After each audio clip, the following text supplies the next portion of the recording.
তিনিটা সন্তান জন্ম দিয়ক বিপাঙত মুখ্যমন্ত্ৰী হিমন্ত বিশ্ব ২৬ত পৰাজয়ৰ ভয়। নমস্কাৰ, নিউজ ওৱান নৰ্থ ইষ্টৰ আজিৰ এই প্ৰতিবেদনলৈ আপোনাক স্বাগতম। আপুনি চাই আছে দেশৰ এটা অগ্ৰণী নিৰ্ভীক নিৰপেক্ষ আৰু বহুভাষিক channel news one north east.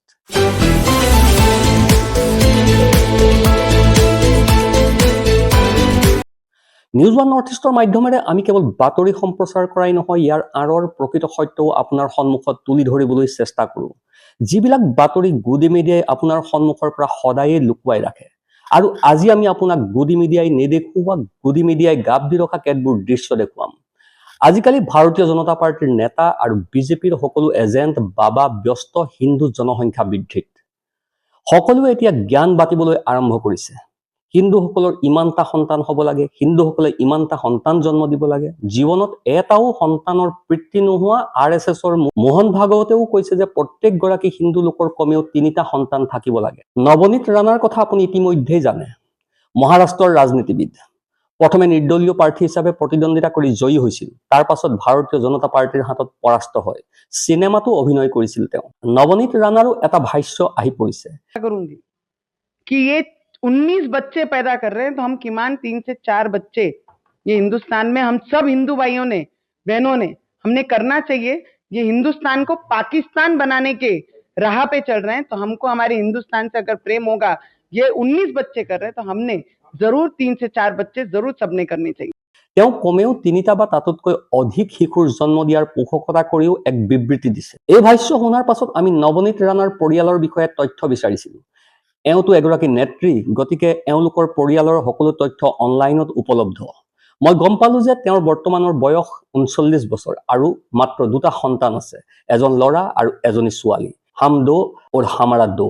তেওঁৰ নিজৰেই 2টা সন্তান আৰু সাধাৰণ জনতাক কয় ৩, ৪, ৫, ৬ বা তাতোধিক সন্তান জন্ম দিবলৈ। হয়, তেওঁৰ বয়স মাত্ৰ ৩৯ বছৰ। আৰু শিৱসেনাৰ নেত্ৰী প্ৰিয়ংকা চতুৰ্বেদীয়ে নৱনীত ৰাণাক উদ্দেশ্য কৰি কৈছে যে আনক ৩-৪টা সন্তান জন্ম দিবলৈ পৰামৰ্শ দিয়াতকৈ প্ৰথমে নিজৰ স্বামীৰ লগত কথা পাতক আৰু পৰিয়ালৰ জনসংখ্যা বৃদ্ধি কৰক। আপোনাৰ 2টা সন্তান আছে, অহা কেইবছৰমানৰ ভিতৰত আৰু 2টা বা 3টা হ'ব। ইয়াৰ পাছতহে আপুনি জনসাধাৰণক শিক্ষা দিবলৈ আহিব। ইফালে অসমৰ মুখ্যমন্ত্ৰী হিমন্ত বিশ্ব শৰ্মায়ো প্ৰচাৰ কৰিছে যে প্ৰতিজন হিন্দুৱে কমেও 3টা সন্তান জন্ম দিব লাগে। অসমত নিৰ্বাচন আছে, গতিকে এই ধৰণৰ নাটক চলি থাকিব। এনেবোৰ কথা কৈয়ে থাকিব।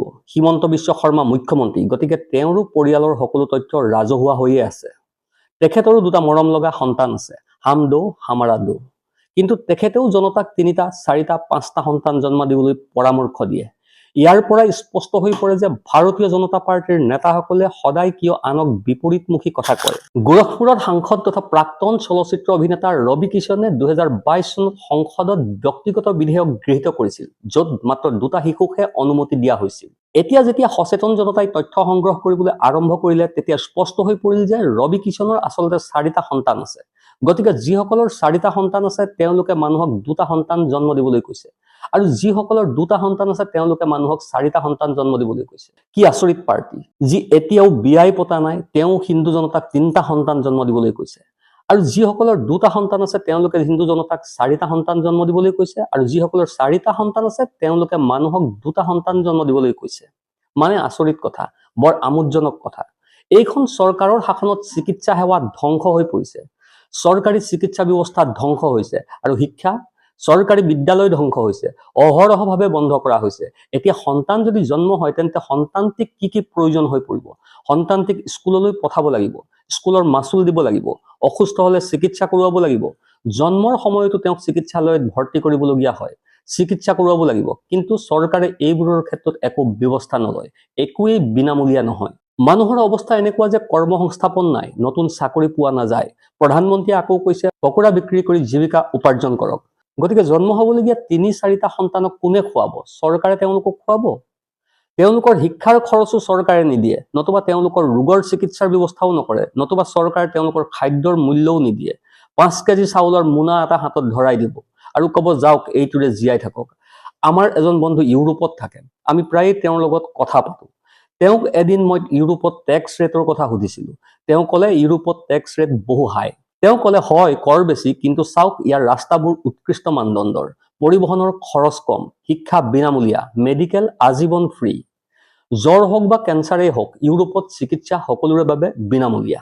গতিকে আপোনাৰ দৰমহাৰ পৰা টকা কৰ্তন কৰি টেক্স ললেও কোনো সমস্যা নহয়, খৰচ ঠিক তেনেকৈ আধালৈ কমি যায়। প্ৰিয় দৰ্শক, এবাৰ ভাবি চাওকচোন, যদি যাতায়াতৰ ব্যৱস্থা সস্তা হয়, যদি নিজৰ গাড়ীৰে যাত্ৰা কৰিব নালাগে, যদি চিকিৎসা সেৱা সমগ্ৰ পৰিয়ালটোৰ বাবে বিনামূলীয়া হয়, যদি শিক্ষা বিনামূলীয়া হয়, তেন্তে আমাৰ খৰচো আধা হ'ব। উপলব্ধ সুবিধাসমূহৰ বাহিৰেও পঢ়া শুনা কৰি থকা ছাত্ৰ ছাত্ৰীৰ পৰা আৰম্ভ কৰি কাম কৰা লোকসকলৈকে সেইবোৰ বাদ দিয়ক। আমাৰ ইয়াত কি হৈছে, আমাৰ ইয়াত পৰিস্থিতি কি? স্কুলৰ ফিজ দিব লাগিব, চিকিৎসাৰ খৰচ দিব লাগিব, খাদ্যৰ বাবে ধন দিব লাগিব। যেতিয়া শিশুটি ডাঙৰ হয় বা অন্ততঃ তেওঁলোকে নিজেই গাড়ী চলাব পৰা হয়, তেতিয়া গাড়ী এখন কিনিব নোৱাৰিলেও বাইক এখন কিনি দিব লাগিব। প্ৰতিদিনে বৃদ্ধি পাইছে পেট্ৰলৰ মূল্য। চহৰৰ পৰিবহণৰ অৱস্থা আপুনি জানে। আৰু চৰকাৰে কি যোগান ধৰিছে? ইন্দোৰত বিষাক্ত পানী যোগান ধৰিছে, দিল্লীত বিষাক্ত বায়ু যোগান ধৰিছে, সমগ্ৰ দেশৰ বতাহ বিষাক্ত হৈ পৰিছে, ভয়ংকৰ লেতেৰা যোগান ধৰিছে, ৰাস্তা জৰাজীৰ্ণ হৈ পৰিছে। এনেকুৱা ভয়ংকৰ দলং নিৰ্মাণ কৰিছে যে এটা বাৰিষাতে ছিন্ন ভিন্ন হৈ পৰিছে। আৰু আমাৰ দেশত টেক্স ৰেট বহু হাই হোৱাৰ পাছতো এইবোৰহে আপুনি পাইছে। এই সকলোবোৰ হ্ৰাস কৰাৰ কথা কোনেও নকয়। চৰকাৰৰ কোনেও নকয় যে আমি চৰকাৰী শিক্ষা ব্যৱস্থাক ইমান উৎকৃষ্ট কৰি তুলিম যে শিশুৱে ব্যক্তিগত বিদ্যালয়তকৈ উন্নত শিক্ষা লাভ কৰিছে বুলি দাবী কৰিব, তাকো অতি কম বা প্ৰায় বিনামূলীয়াকৈ। সেইটো কোনেও নকয়। সন্তান জন্ম হলে স্কুলত নাম ভৰ্তি কৰিবলৈ ন্যূনতম 1200ৰ পৰা 1500 টকা মাচুল দিব লাগিব। চৰকাৰ সেইটোক লৈ চিন্তিত নহয়। হিমন্ত বিশ্ব শৰ্মাই প্ৰতিশ্ৰুতি নিদিয়ে যে তেখেতে এনেকুৱা চৰকাৰী চিকিৎসালয় নিৰ্মাণ কৰিব যে চিকিৎসাৰ বাবে ব্যক্তিগত চিকিৎসালয়লৈ যোৱাৰ প্ৰয়োজন নহব। একেবাৰে নকয়। বৰ্তমানৰ চৰকাৰী চিকিৎসালয়বোৰো তেখেতে ব্যক্তিগতকৰণহে কৰিব যেন লাগে। তেখেতে বৰ্তমানৰ চৰকাৰী বিদ্যালয়সমূহ প্ৰাদেশিকৰণ কৰিব, মাটিখিনি জব্দ কৰি আদানী আম্বানী আৰু সকলো পুঁজিপতিক বিতৰণ কৰিব, আৰু আপোনাক ক'ব যে সন্তান জন্ম দিয়ক। তেওঁলোকৰ বাবে ভোটাৰ সৃষ্টি কৰিবলৈ ক'ব। আপুনি মাত্ৰ তেওঁলোকৰ বাবে এটা ভোট। নৈতিকতা শূন্য। নহলে 4টা সন্তান থকা কোনোবাই 2টা সন্তানৰ বাবে সংসদত বিল উত্থাপন কৰিব পাৰিলেহেঁতেন নে? আৰু তাৰ পাছত তেওঁই ক'ব যে কংগ্ৰেছে যদি বিধেয়কখন আগতেই আনিলহেঁতেন তেন্তে মোৰো 4টা সন্তান নহলহেঁতেন।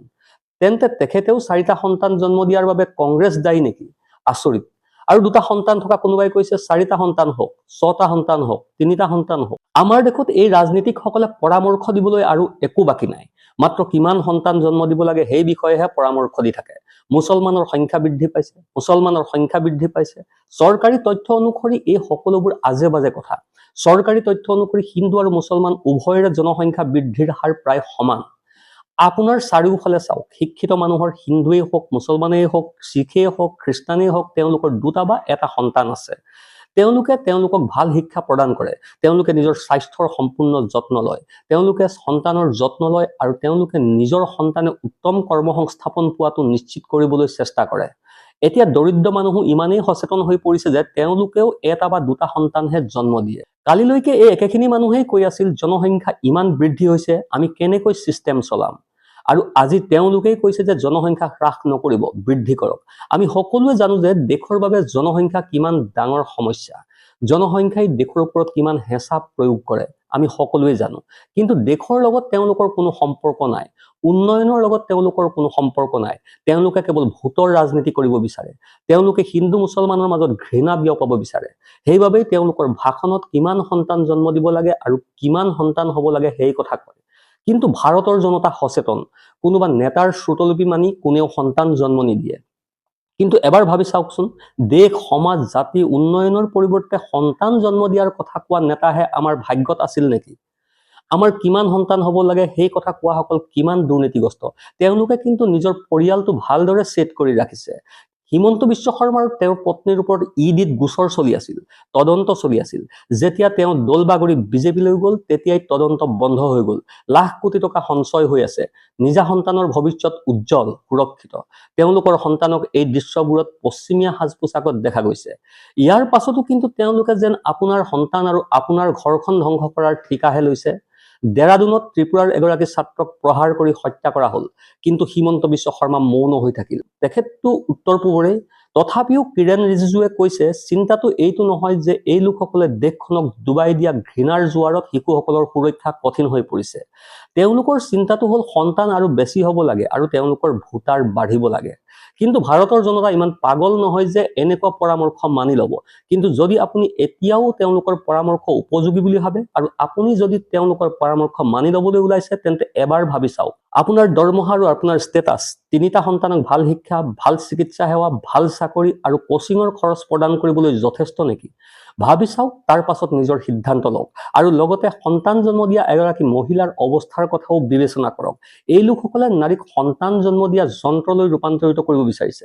এটা সময় আছিল নাৰীক শিক্ষিত কৰা, নিজৰ ভৰিৰ ওপৰত থিয় কৰোৱাৰ আলোচনা হৈছিল।